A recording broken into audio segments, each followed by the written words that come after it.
다시 인사드립니다. 반갑습니다. 반갑습니다. 저는 평학교다 지원입니다.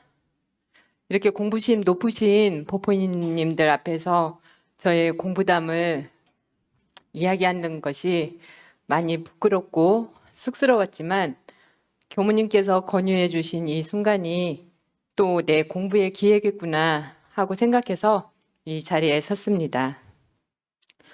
공부의 발심, 공부의 과정, 그리고 공부의 성과에 대해서 잠시 말씀드리겠습니다. 어머님이 오숙교당에 다니고 계셔서 저는 자연스럽게 어린 시절부터 오숙교당에 다니기 시작했습니다. 초등, 중등, 고등, 대학까지 원불교가 뭔지, 법이 뭔지 그런 건 아무것도 모르고 친구들, 선후배 재밌게 놀고 거기만 가면 너무 재밌었거든요. 그래서 마냥 신나게 다니기만 했습니다. 시간이 흘러 결혼을 하니 시어머니께서 교회의 권사님이셨습니다. 저의 짧은 생각으로는 나는 이제 원불교를 나가면 안 되겠구나. 그렇게 교회는 나가지는 않지만 원불교를 나가지 않는 게 나의 효도의 길이구나 이렇게 생각하게 되었습니다. 그래서 그때부터 교당은 잠시 멀리하게 되었습니다. 교당은 나가지는 않았지만 제 마음속엔 항상 난 그래도 원불교인이야 하는 마음이 항상 자리하고 있었습니다. 그런데 결혼 10년 후 친정아버지가 갑작스런 병고로 열반하셨습니다. 그래서 아버지 사스구제를 지내면서 다시 원불교를 나가야 되겠구나 하고 마음이 자연스럽게 스며들었습니다. 그때 저는 아빠가 마지막으로 준 선물이라고 생각했습니다. 아마도 아빠 천도대를 지내면서 제 마음이 천도가 되었던 것 같습니다. 다시 교당에 다니면서 매주 갈 때마다 교무님이 설법은 꼭 저를 위해서 해주시는 것 같았습니다. 어쩌면 내가 이 경계에 흔들리고 이렇게 이걸로 고민하고 있는 걸 어떻게 하셨었지? 하면서 말씀해 주시는 걸 느꼈거든요. 매주 힘든 제 마음을 위로받고 또 힘을 얻어가면서 꽃발심이 생겼습니다. 처음에는 교전을 매일 봉독하면서 사전 찾아가서 주삭 달고 공부를 했습니다. 그러나 여러분들도 교도님들도 모두 해보셨지만 공부의 처음은 정말 어려웠습니다. 그래도 훈련이나 다른 설법 자리가 있으면 열심히 쫓아다니면서 듣고 연마하려고 부지런히 공부했습니다. 그런데 공부를 한다고 하는데 마음 작용하는 데는 별 효과가 없었습니다. 경계인 줄도 모르고 끌려다니면서 남편과 아이들과 소통은 제대로 되지 않았습니다. 그러던 중 저희 교도님 한 분이 저한테 마음 공부를 한번 해보지 않으련 하고 이렇게 권유를 해주셨어요. 일주일에 한 번씩 정정 공부와 일주일 동안 일어났던 경계를 일기로 기재하여 발표하면서 공부를 한다는 말에 저는 저의 개인적인 일을 적어서 다른 사람들과 공유한다는 사실이 내 민낯을 보여주는 것 같아서 부끄럽고 조금 이건 아닌 것 같은데 하는 그런 마음에서 사양했습니다. 그렇게 몇 달이 지나자 또 다시 그 교도님이 저한테 다시 권유해 주셨습니다. 그래서 그 교도님 성의에 그래 한두 번 나간 척 해서 하는 척하고 성의껏 그만한다고 해야지. 그래서 가벼운 마음으로 시작하게 되었습니다. 그런데 일기 감정을 받으면서 저의 분별심, 주착심을 보기 시작했습니다. 그전까지 저는 남편과 아이들에게는 나는 아무 문제가 없이 잘하고 있어. 그런데 너희들이 내 말을 안 들어서 일이 잘못된 거야 하는 마음으로 대했고 실제로 제가 잘했던 말 중에 정말 이씨들은 내 말을 제일 안 들어줘. 그러니 늘 엉망이고 그렇게 잘못되는 거지. 이렇게 잘못은 항상 내가 아닌 상대에게 있다고 생각하고 지냈습니다.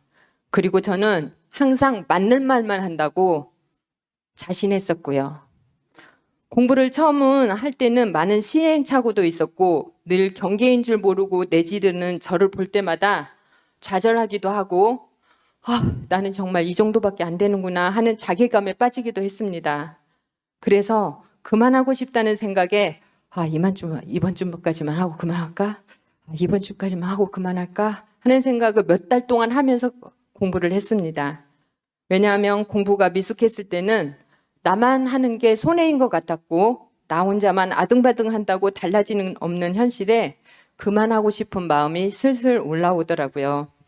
또 가끔 남편과 말다툼을 하면 남편이 야, 마음 공부 너 뭐하러 다니냐? 맨날 똑같은데 하고 저를 비아냥거렸거든요. 그럴 때 제가 남편에게 또 당당하게 하는 말은 내가 원불교 다니고 마음 공부는 하니까 당신하고 사는 줄 알아 하고 대변했었지요. 그런데 공부를 하면 할수록 저는 아이들과 남편에게 미안한 마음과 부끄러운 마음에 많은 눈물을 흘렸습니다. 내가 그동안 했던 모든 행동과 말들이 상대를 인정하는 게 아닌 내 말대로만 해. 그러면 틀리지 않고 그게 정답이야. 라고 강요하고 있었던 것이었습니다.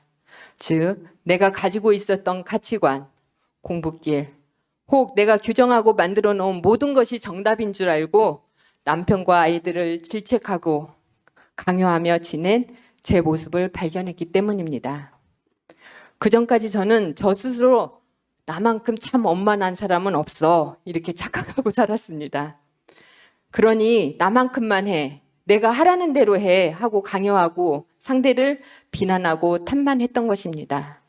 그 사실을 알고 나니 얼마나 부끄럽고 수치스럽고 미안하던지요.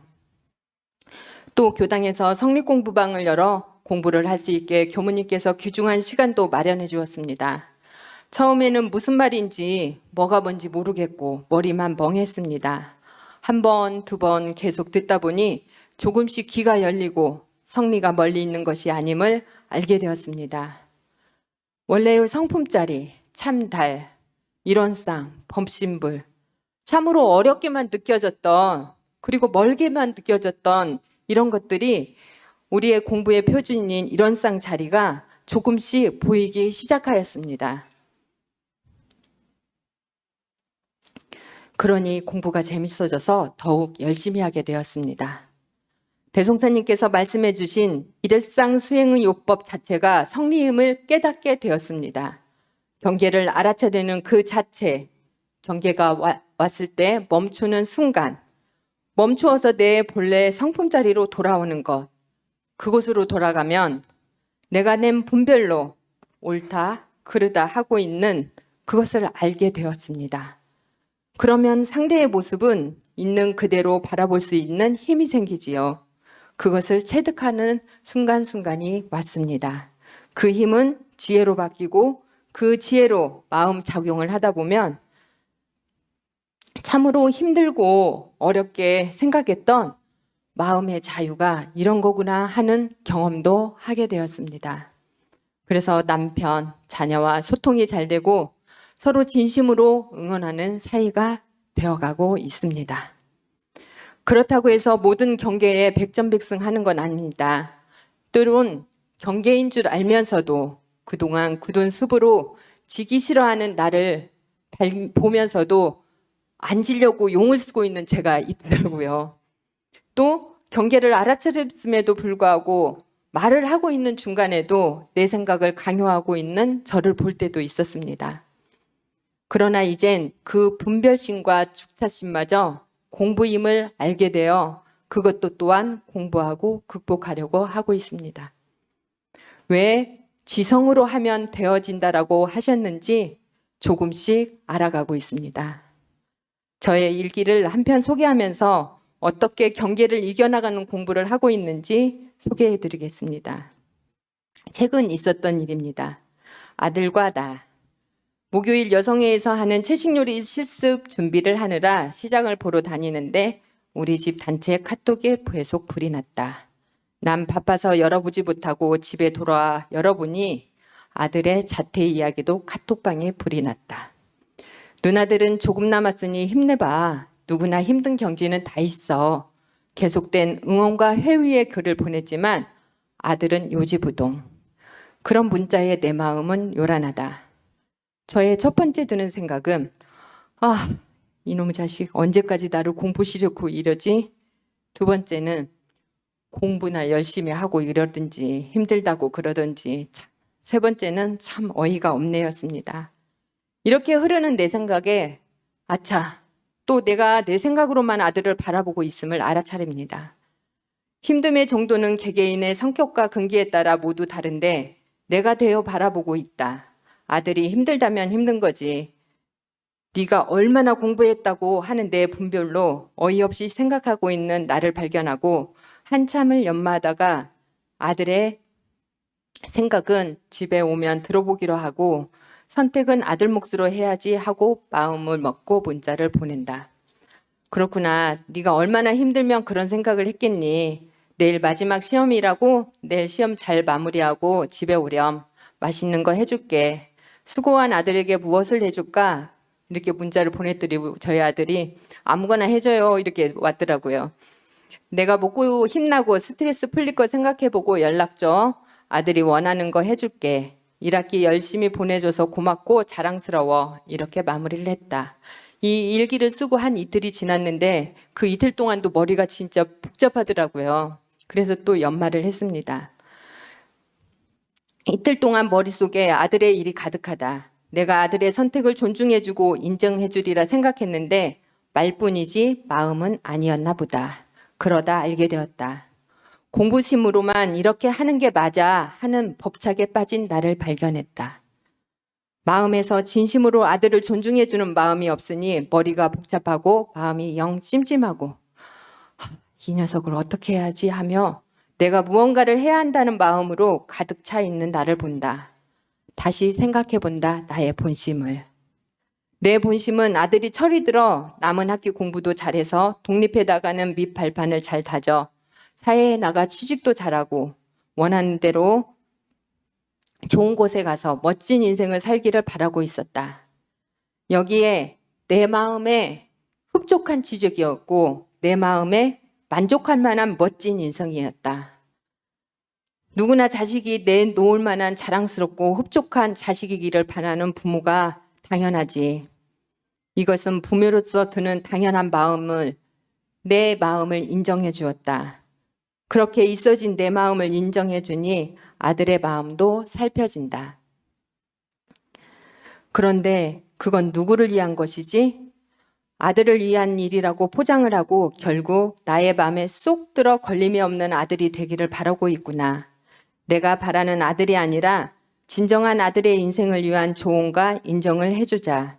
이렇게 귀결된 내 마음을 바라보니 머리가 가벼워졌다. 집에 오면 내 이야기보다 아들의 이야기만 들어봐야지. 그리고 내가 해줄 수 있는 건 네가 그렇게 생각하기까지 너도 고민이 참 많았겠고 많은 생각을 했겠지. 그러니 우리는 너 어떤 결정을 하든 너의 의견을 존중하고 응원해줄게. 그런데 방학까지 더 고민해보는 건 어때? 그리고 잠시 휴학하는 것도 생각해보고 라고 이야기해 줄 수 있는 지혜가 생겼습니다. 이렇게 일기를 올렸더니 교무님께서 이렇게 감정을 해주셨습니다. 아들의 이야기를 충분히 들어주고 공감해주고 나 전달을 해도 돼요. 그래도 아들이 자기 생각대로 하겠다고 하면 그렇게 하라고 할지라도 나도 내 마음을 충분히 보고 원래 마음에서 생각을 하는 거니까요. 이런 감정과 다른 지도도 받았습니다. 정정 공부와 일기로 문답 감정을 통해 나의 본래 자리를 지금 찾아가고 있습니다. 이렇게 공부를 하다 보니 정전이 어렵고 힘들고 했던 그것들이 문자가 아닌 마음으로 다가오기 시작했습니다. 아, 이래서 공조경지라고 했구나. 이래서 언어 도단이라고 했구나. 이런 것들이 마음으로 탁탁 다가오는 순간들이 조금씩 많아지고 있습니다. 요즘은 이제 경교가 있을 때마다 저희 열반 후생길 인도하는 천도본문 있잖아요. 그 구절 중에 참다른 홀로 호공에 이끈마는 그 그림자 달은 일천강을 비치는 것과 같이 이 우주와 만물도 또한 그 근본은 본연 청정한 성품 자리도 한 이름도 한 형상도 없고 이 구절을 자꾸 되새깁니다. 그 말씀을 되새기면 상대의 모든 작용도 다 일어날 수 있는 진리임을 알아가고 인정하고 그렇게 되어가고 있습니다. 모든 시비, 모든 유무, 이것은 내가 만들어서 내가 선업을 만들기도 하고 내가 악업을 맡기도 하고 그런다는 사실을 이제 알아가고 있습니다. 그래서 이제 손가락을 상대가 아닌 나 자신을 가리키고 살피고 또 살펴서 공부를 하다 보니 마음의 참 자유가 무엇인지 가끔 맛보기도 합니다. 대종사님께서 말씀해 주신 일생생활 곳곳이 경전 아님이 없다는 그 말씀 또한 마음에 와 닿아갑니다. 그렇게 지금처럼 공부를 하다 보면 지금보다 조금 더 공부가 익어가겠지요.